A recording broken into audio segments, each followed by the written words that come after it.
5 योग दिवस भारत सरकार के आयुष मंत्रालय की जो गाइडलाइन दिशा निर्देश थे उनके अनुसार मनाते थे।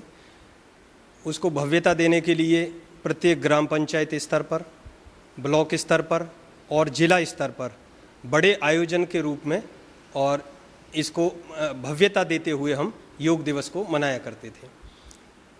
इस वर्ष कोविड-19 के प्रभाव की वजह से भारत सरकार के आयुष मंत्रालय की जो दिशा निर्देश हैं उनमें इन्होंने इस बार थीम दी है yoga at home and yoga with family. घर पर योग करें और परिवार के साथ योग करें। हमारा जो प्रोटोकॉल है वह अंतर्राष्ट्रीय प्रोटोकॉल वही रहेगा। उसी प्रोटोकॉल के अनुसार उतने ही समय में, वही समय 7 से 8 बजे के बीच में और प्रोटोकॉल के अनुसार हम योग दिवस को मनाएंगे। हर आम आदमी तक हम योग कैसे पहुंचा सकते हैं, इसके लिए यूट्यूब का और आपके फेसबुक लाइव का और हम एक लिंक शेयर करेंगे। उसके माध्यम से भारत सरकार के आयुष मंत्रालय ने भी अपनी एक वेबसाइट पर इसका लिंक दिया हुआ है। उसको देखते हुए जो अंतर्राष्ट्रीय प्रोटोकॉल है हमें उसी के अनुरूप इसके योग और प्रोटोकॉल को पालना करनी है। योग के जो 8 अंग बताए गए हैं यम, नियम, आसन, प्राणायाम, प्रत्याहार, धारणा, ध्यान और समाधि। तो आमतौर पर व्यक्ति योग के रूप में आसन और प्राणायाम को समझते हैं, जबकि इसके जो पूर्व रूप हैं यम, नियम, इनकी अगर हमने पालना ढंग से कर ली तो हम पूरा मानसिक रूप से और शारीरिक रूप से योग और प्राणायाम करने के लिए हम तैयार हो जाते हैं। प्राणायाम करने से पूर्व आसन जो करने का विधान कहा है उससे शरीर में स्थिरता, एक तो लचीलापन आ जाता है और हमारे मन की स्थिरता को रखने के लिए हमें आसन करके फिर प्राणायाम की तरफ जाते हैं। साधारण रूप में जब हम प्राणायाम प्रारंभ करते हैं तो नाड़ी शोधन से प्रारंभ करते हैं और नाड़ी शोधन में हमारे नासिका जो छिद्र हैं 2 हैं, एक बायां और एक दायां।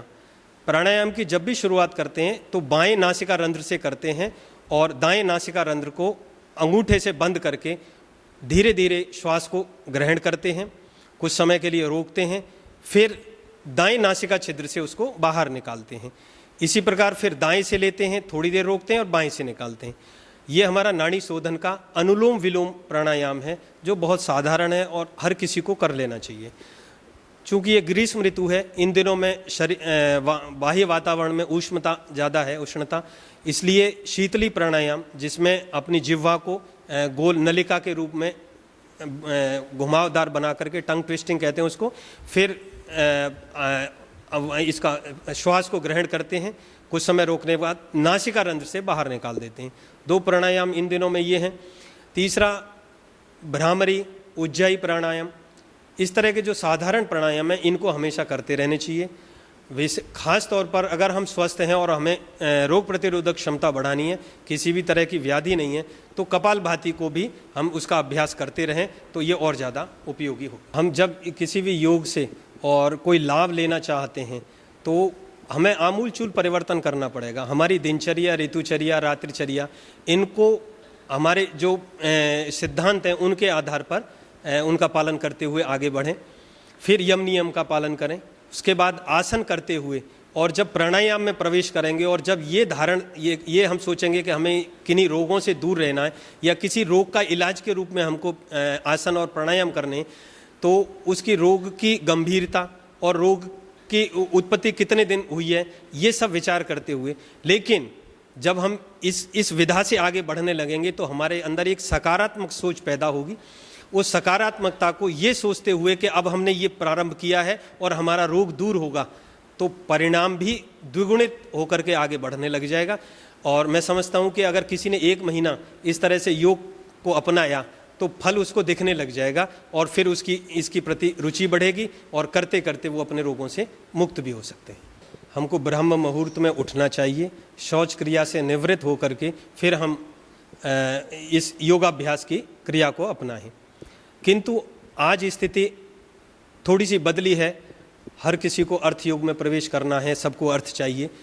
तो ऐसी स्थिति में यदि कुछ लोग ऐसे हैं जिनको कि सुबह प्रातः समय नहीं मिलता और सायंकालीन उनके पास समय है, तो हमारा भोजन, जब किया हुआ भोजन है दोपहर का भोजन, उसके 4 घंटे बाद में हमारा आमाशय रिक्त होता है।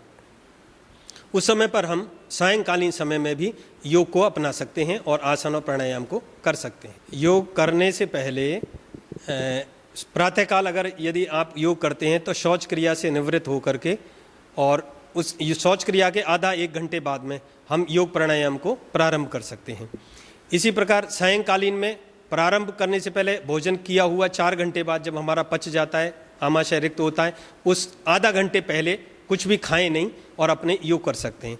इसी प्रकार जब योग क्रियाएं कर लेते हैं उसके कम से कम आधा घंटे तक ना हमको कुछ पीना है ना कुछ खाना है। आधा घंटे बाद में हम कुछ लिक्विड में ले सकते हैं या फिर कुछ हल्का आहार ले सकते हैं। आसन और प्राणायाम करने से पूर्व कभी भी ये देखें कि हम कोई भी आसन कर रहे हैं तो उसको हमारी क्षमता से जहाँ तक हमारा शरीर लचीला है, जहाँ तक मुड़ सकता है, हम उतना ही उसको मोड़ें।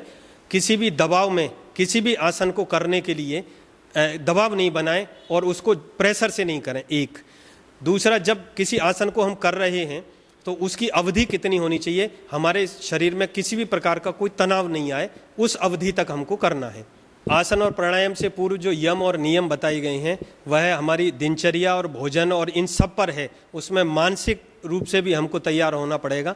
यम के भेद में कहा गया है यम ये ब्रह्मचर्य, सत्य, अहिंसा, इस तरह से हमको मानसिक रूप से भी तैयार होना है और शारीरिक रूप से भी हमारा आहार भी सात्विक होना चाहिए, तामसी नहीं होना चाहिए। और हमारी जो दिनचर्या है, हमारा जो बोलचाल है, वो उसमें कहीं भी कोई असत्यता नहीं होनी चाहिए। ये सब कुछ पालन करते हुए जब उधर चलेंगे तो हमारे निश्चित सकारात्मक परिणाम आएंगे। अनादिकाल से योग चला रहा है। महर्षि पतंजलि ने योग पे योग शास्त्र लिखा हुआ है। योगस्य चित्त वृत्ति निरोध है। हमारी जो चित्त की वृत्तियां हैं ये बहुत चंचल है मन, इसको एकाग्र चित्त करने के लिए योग सबसे बड़ा साधन है। हमारे अंदर संतुष्टि कैसे आएगी? योग करने से संतुष्टि आएगी। तो जब हमारा मन स्वस्थ रहेगा तो तन भी स्वस्थ रहेगा और जब शरीर स्वस्थ रहेगा तो हम अपनी 2 गुनी 3 गुनी क्षमता से कार्य कर सकते हैं और जो भी हमारे लक्ष्य हैं उनको प्राप्त कर सकते हैं।